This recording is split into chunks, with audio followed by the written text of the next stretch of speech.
শুধু উস্তাদের হাতে ছেড়ে দিলেই হবে না, আপনার আমার সেই প্রচেষ্টা থাকতে হবে। 3টা কাজ যখন অভিভাবক করবে সন্তানের জন্য, আল্লাহ তাকে কবুল করবেন। প্রথম হলো ওই সন্তানের জন্য বেশি বেশি আল্লাহর কাছে দোয়া করা।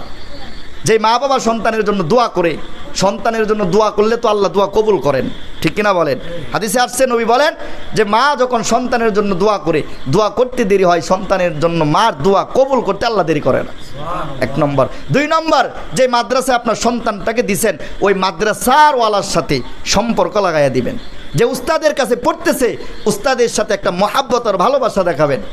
কারণ আপনার বন্ধু মারা যাওয়ার পরে আপনার কথা দোয়া করবে না, কিন্তু যে উস্তাদের সাথে, যে আলেমের সাথে আপনার সম্পর্ক, আপনার ইন্তেকালের পরে এই আলেম নামাজে দাঁড়ায় আপনার জন্য দোয়া করবে।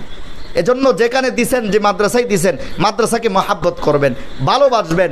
মাদ্রাসা যারা পড়াইতেছে সন্তানকে, তাদেরকে ভালোর সাথে ভালো ব্যবহার করবেন, বদ মেজাজে দেখাবেন না। সন্তান তো বিচার দিবেই, সন্তানের কাজই তো বিচার দেওয়া, ঠিক কিনা বলেন? উস্তাদ মারছে, পিটাইছে, সন্তান তো বাবারে পাইলে বিচার দিবেই। এখন আপনিও যদি সন্তানের সাথে সাথে বলেন, হ্যাঁ হুজুর আপনি সাহস দিছে কেনা, আমার সন্তান আমি স্পর্শ করেন, আপনি বেতার আঘাত দেন, তো উস্তাদ যদি কষ্ট হয় আপনি মনে করছেন যে আপনি বড় হয়ে গেছেন না, বরং আপনি ধমক দিয়েছেন উস্তাদের, আপনার জিন্দিগি বরবাদ করছেন, আপনার সন্তানের জীবন আপনি নষ্ট করে ফেলাইছেন।